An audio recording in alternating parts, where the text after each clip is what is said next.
Mayor Bob Filner's list of accusers keeps growing and includes women who suffered emotional trauma while serving in the military. And for San Diego's professional sports teams, change is in the air as the Chargers start their season and the Padres start to wind down. Plus, troubling revelations about San Diego's already troubled ambulance service, Rural Metro. I'm Mark Sauer, and the KPBS Roundtable starts now.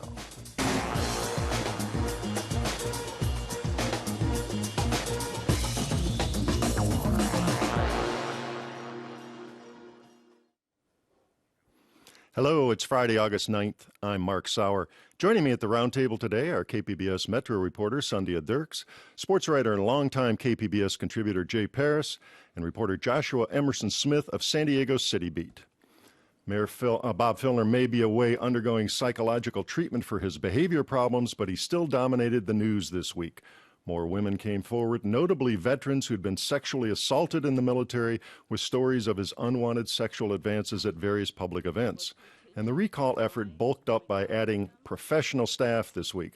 Sandhya, let's start with that recall effort. Remind us, last week there were two, now there are one, and tell us a little bit about the two folks who are heading that, and we'll move from there. You have Stamp Corbin, who is the publisher of the LGBT Weekly and is, a progressive in the community. And then you have on the other side, you have Michael Palomari, who is a Republican San Diegan who started his recall campaign against Filner way before these sexual harassment charges started. So he was intent on that from before. They've now become one, and they've added a little bit of firepower as well.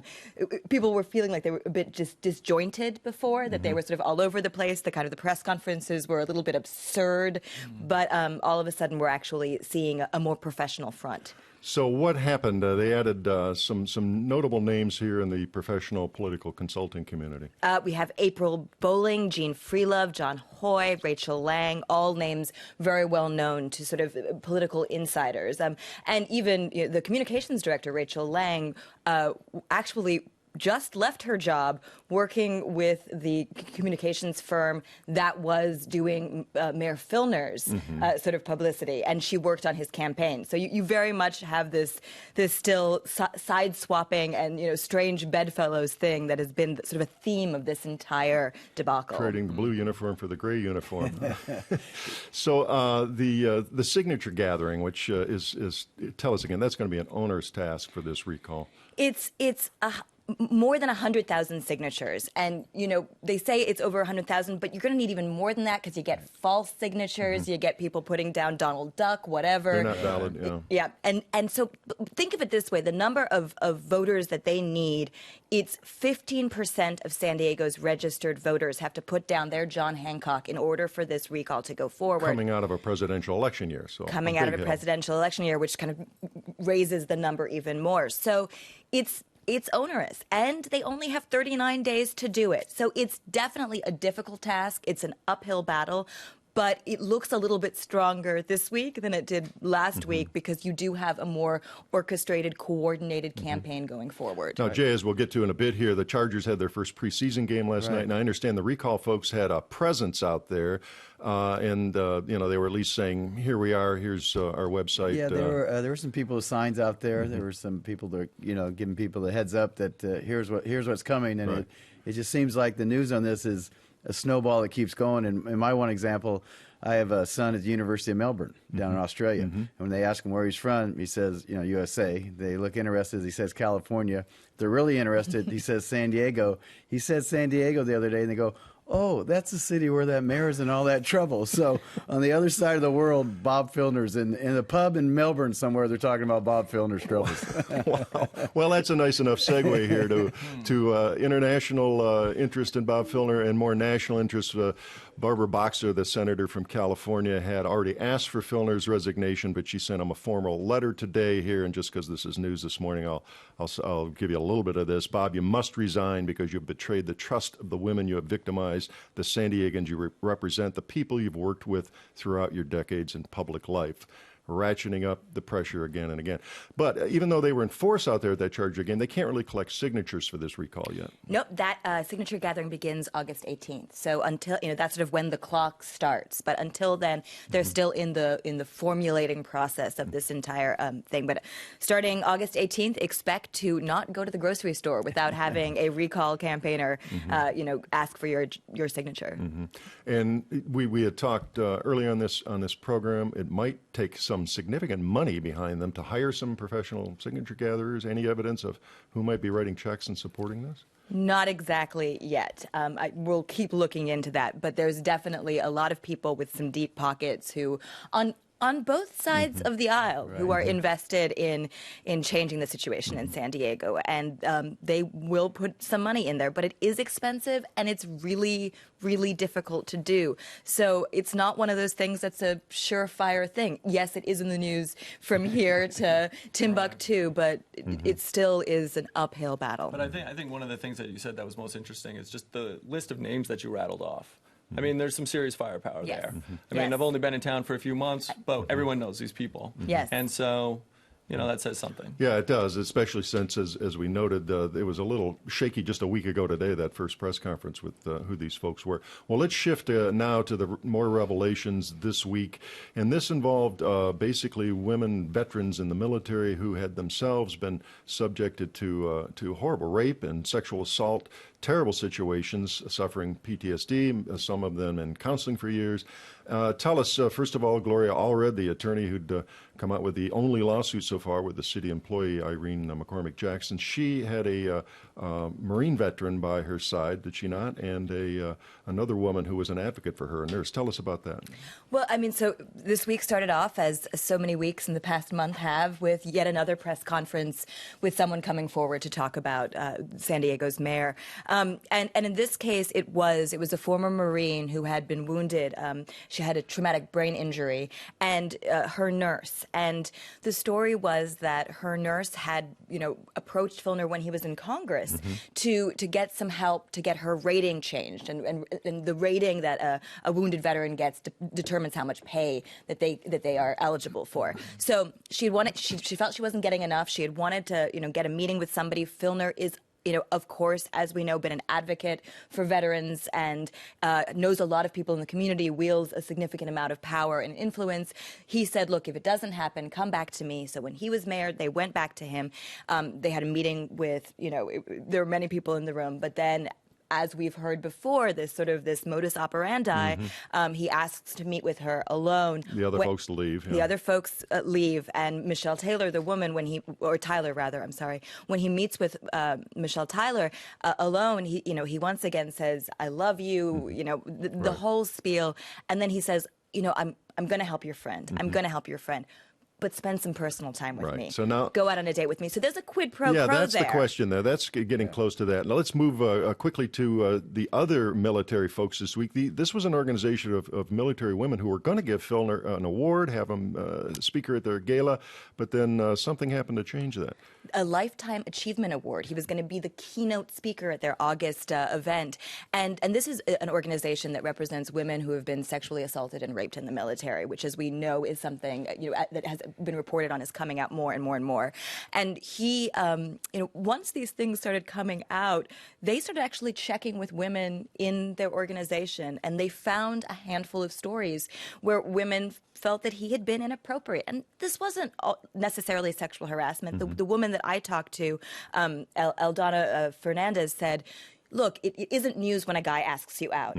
But when a guy asks you out after you've just made a speech about being raped 3 times, there's a line that's been crossed. Right. So that, again, it's this it's in a very murky gray area. All right, we're just about to move on. I did want to note that reports are that Bob Filner is in the midst of this 2-week stint in a psychological clinic. We heard a report maybe in Los Angeles, 1 more week to go. So who knows what the coming week will bring. All right, we'll wrap it there and move on to our next story here. Now, we're at the time of year when the baseball season overlaps football, changes byword in San Diego professional sports teams this summer, and the Chargers have have a new head coach and several new assistant coach, many new players. Jay, let's start with the Chargers there. Is there any hope they might make the playoffs this year? Well, that might be a big mountain to climb. The team 3 straight years without making the playoffs. Last year, the first losing season since 2003, and there's definitely change in the air over there. I know we're talking about getting signatures for petitions. I mean, those Charger fans know about that. They've been trying to get Norv Turner fired for years and signing petitions. So maybe they're up to speed. But it's a new coach with Mike McCoy, new general manager Tom Telesco. A lot of the old familiar names have been pushed aside, and they're trying to turn the page without getting the paper cut. Right, and the problem, of course, last year we saw, you may know off the top of your head, many home games that didn't sell out, Right. a lot of empty seats. They're Right. having trouble selling tickets. Of course, the back burner issue now is always foremost in the Chargers' mind. We want a new stadium. We Right. want more revenue stream and the luxury boxes and all. Is this kind of a farewell to their town until they start winning again and become a real contender for a Super Bowl? You're just going to see games that are blacked out? It's and I love people in Green Bay and those other cities, but there are other things to do here in San Diego, and a day at the beach with the game on the transistor isn't bad when the tickets are $100 a pop and Right. $20 to park and $11 for a warm beer. They had 4 blackouts last year, which is unheard of really in the NFL, unless you're in Jacksonville, which has trouble selling too. Right, and we only have, 8 regular season home games, so half the and games. you figure the millions and millions of fans south of San Francisco, where the other NFL team is, it's really crazy that they didn't do it. But San Diego fans, you want to say farewell, or you can also say they're smart, and the product on the field didn't deserve their kind of money. And I think that's really where team president Dean Spanos said a change was needed. Not only wasn't the team playing well, but it was starting to hit him in the pocketbook a little bit, and that's what really got his attention. Right, and then as I say, the hope for a new stadium here, I mean, that's got to rest on some years of success. Of course, Petco Park, you can debate whether it'd ever be voted in today, but Right. they were coming off a World Series appearance for the Padres and got swept up 2 weeks later, and boom, we get a vote. Yeah, let's do that that. couldn't have worked out better, and that was a great plan by the Padres. They spent a lot of money on free agents. They got a good team. Look, everybody wants to be associated with a winner, and that's certainly true in sports too. And if the Chargers are doing well, people are wearing their lightning bolts more, and they're talking about the team, and that can maybe serve as the engine to get that new stadium. I think the key here is they need to sell that stadium as something more than Chargers Park. They need to sell that as an entertainment complex, a LA Live, if you will, which can have Super Bowls and Final Fours and World Cups, because there's Soccer still games, a built-up residue against the Spanos family in this town, and about the stadium and the old ticket guarantee where millions of dollars were spent. So if you said, here, vote for the Charger Stadium, good luck. If you said, here's our entertainment complex to go with Gaslamp, Convention Center, Petco, you got a shot, man. And of course, the question would be how much public money involved, how many taxpayer dollars, how much are we all going to have to pony up, whether we're football fans or not? Right, and I think it ties back, too, to Mayor Filner and the problems at City Hall. I mean, you need strong political leadership, especially in California, to get something of this magnitude done. You're talking about $1 billion complex. You need a mayor behind it, and you also need the owner to step up with his own money. Mr. Spanos says $100 million maybe toward it. That's not enough. It's $1 billion complex going to go in. He's going to have to write a little bigger check to get the fans' attention and get the public behind him, because the public's going to pay for it at some point eventually. Right, and this is a sport in many parts of the country, of course, it goes through the fall and into the winter. We're blessed with the great weather year round. So as you're saying, it could certainly be a multi use venue. For a time they wanted to link it in with the convention center, and maybe if the California Coastal Commission doesn't approve the expansion down there, that might still come to pass. Be viable downtown. Yeah. Let's switch now to the Padres. The baseball team here made a change recently at president here. That's right. Of course, we had the new owners came in last fall in the off season or at the end of last season. They're just not doing very well on the field. Is this change going to help? The new owners still have a honeymoon here or not? If he can pitch, Mike D, the new president, he really could help. But I've seen him throw a fastball. He can't pitch. Yeah, there's not much there. A man of that in that capacity, usually those changes are in the off season, how they get involved in the community, how they change things at the stadium. For him to have an impact with a month left in the season's a bit of a stretch.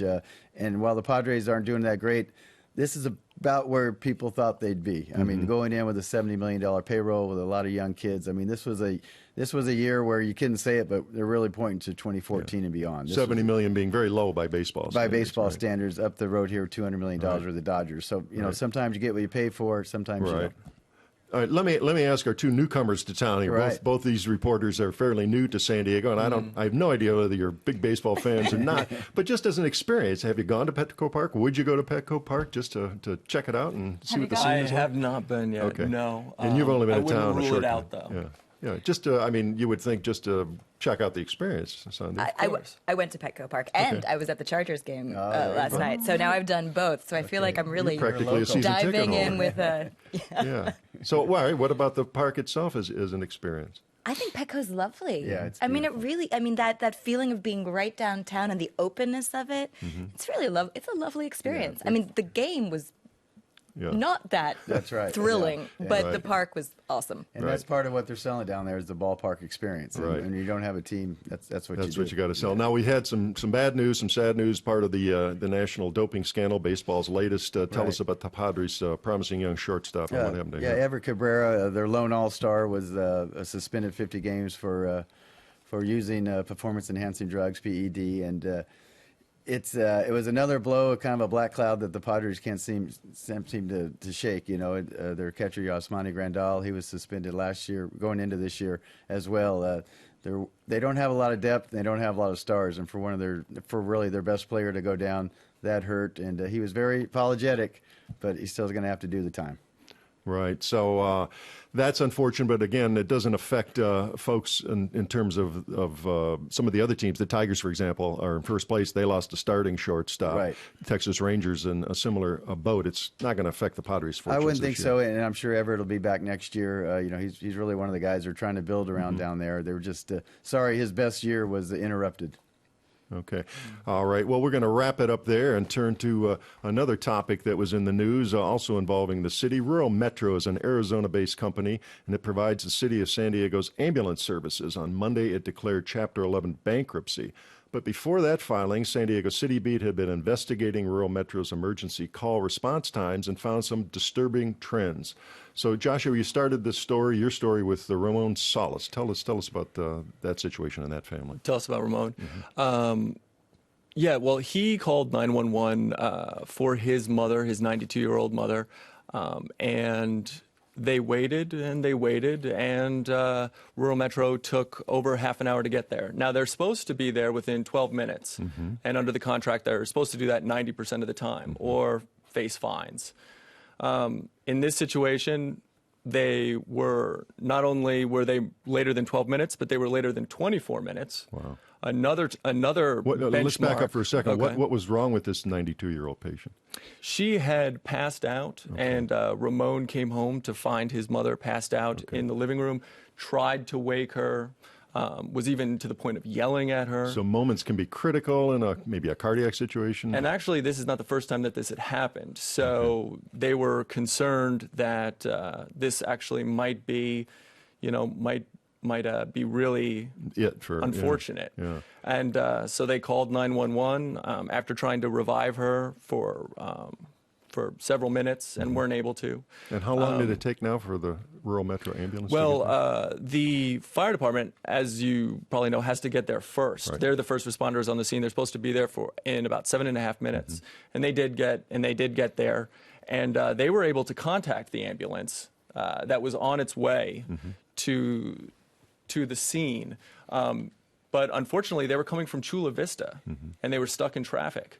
And the ambulance that was actually in the area was busy on another call. So they were well beyond what they were contractually obligated to do. Were they fined? In fact, they're supposed to get there within 12 minutes, and if they take longer than 24, they're actually hit with another fine for each instance that they take longer than 24 minutes. They took 34 minutes more, actually. The double fine applies then. Yeah, They did not get fined. But there's some loopholes in that There is a contract, loophole, right? that's right. Under Rural Metro's contract, which was penned in 1997 and has not changed since, they are not responsible for the response times of any vehicle that is dispatched after there are already 12 ambulances on the road. And they run between 26 and 36 vehicles at any one time. So that's Sunday? all the time. Correct. So basically, they're not there's these fines built in that they're not responsible for because of the way the contract's written. In fact, since 2011, they've responded late and been excused from responding late more than 20,000 times. Wow. Yeah. How And, did we wind up with a contract like that? That's a great question. It's hard to say. The city doesn't really want to talk about it. This is not the first article I've written on it. The auditor exposed this in 2011 and brought it to the city's attention. At that time, even before the exemptions, they were meeting the 90% response time standard. We uncovered recently that they've dipped below that standard. They're now responding to calls 83% of the time in some cases. How long is this contract good for? I mean, Right now, the city is trying to go to RFP, request for proposals, to see who wants to be the ambulance provider. Wow. But they've been doing this for many years. Mayor Sanders put this on hold. Mayor Filner has now put this on hold because he wants to see whether or not the fire department can take over the most serious emergency calls. And so we're in this limbo period. We'll have this ambulance provider for at least another year, and then we'll find out if it needs to be extended again. I think the thing that's most disturbing for me, and Rural Metro says to me, their spokespeople say to me, we're meeting the obligations of our contract.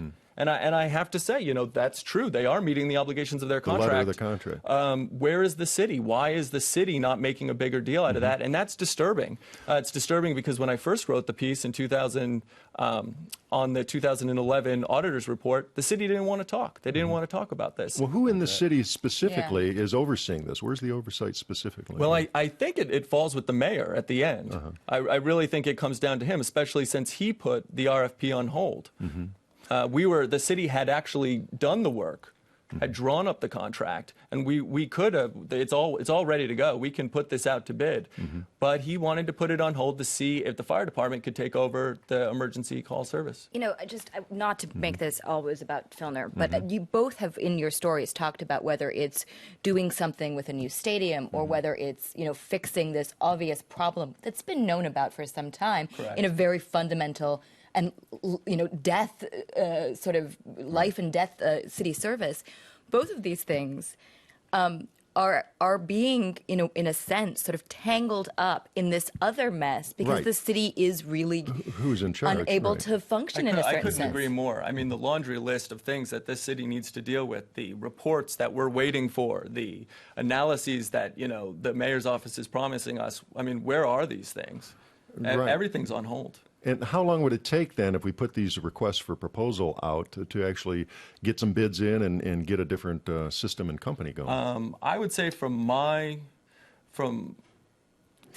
personal analysis, I think we're about 2 years away from actually getting it out, and then it'll probably take another 6 months to a year to choose the provider and get the system up and running. So they're going to maybe have to extend that again another 1 year to buy some more Correct. time. Yeah, the mayor's office asked for a 2-year extension, and it was City Councilwoman Cole who said, no, we want you to bring this back before us in a year, and we'll decide if we're going to extend it again. So we will see this back before the City Council in a year. Yeah, it's crazy because just in all the troubles Detroit had here recently, I was just reading the laundry list of things that they were doing, and I saw what their ambulance response. I go, this is an American city. You got to be kidding me. And then reading this report, you're going, it's right here at home, and you can just imagine if that was one of your loved ones laying there, needing assistance. Well, and the bottom line is, are there enough ambulances out on the streets of San Diego now? Right. This is the question. Yeah. Who's to say? I don't know. I'm not an expert on how many ambulances San Diego needs. That's why we need to go to the request for proposals system to find out. And they can certainly, in that process, look at other cities, do comparisons with similar sized places and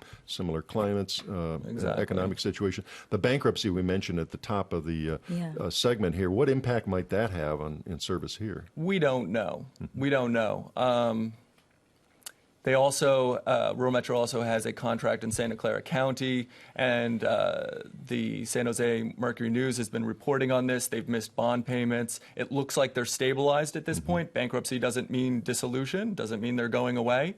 It could be nothing. It could be more serious. We'll have to wait and find out. Now, you did some breakdown of the cost of what it costs to be carried, loaded, taken to a hospital in an ambulance. What did you learn? The most expensive calls cost more than $1,800. The city's EMS department did an analysis of that and found that the average regional cost is less than $1,500. So it does cost a little bit more for San Diegans to get this EMS care. Now, again, this is a for-profit company, as we see across the board so much in medical care in this. As many city and counties have, yeah. Right. I mean, it's not uncommon. Would Mayor Filner or some of the city leaders want to look at something where the fire department just had ambulance rigs at these various stations? What the fire department has said to me, or the fire department union has said to me, is that they would like to explore having 47 ambulances, one in each station at all times available. We don't know if that's going to pencil out, if that's really going to work, but it certainly would be a lot more service than we're getting now. And I've done stories into this in the past. The reason a fire truck shows up when you call 911 and heart attack or fall or whatever it may be is because they have to be equidistant for fire protection. They have to be close and centrally located, so they're going to go with a paramedic and do what minimally they can and wait for the ambulance. Yeah, exactly. Yeah, the fire department's the first responders. If someone's having a cardiac arrest, they'll jump in there and stabilize the situation. But if someone's having a heart attack or a stroke, they need to get to the hospital, have that artery reopened. In this case, 10, 15 minutes can make a huge difference, not only life or death, but whether or not you can recover. What happened in the case of the woman that you covered? Thankfully, that's a great point. Thankfully, she was okay. Yeah, she recovered, went to the hospital as a precaution. All right, we'll have to home. end it right there. Thank you. That wraps up another week of stories on the KPBS Roundtable. I'd like to thank my guests, Sandia Dirks of KPBS News, sports writer Jay Paris, and reporter Joshua Emerson Smith of San Diego City Beat. A reminder, all of the stories we discussed today and full coverage of the Mayor Filner harassment scandal can be found at kpbs.org. I'm Mark Sauer, Senior News Editor at KPBS. Thanks for joining us today on the Roundtable.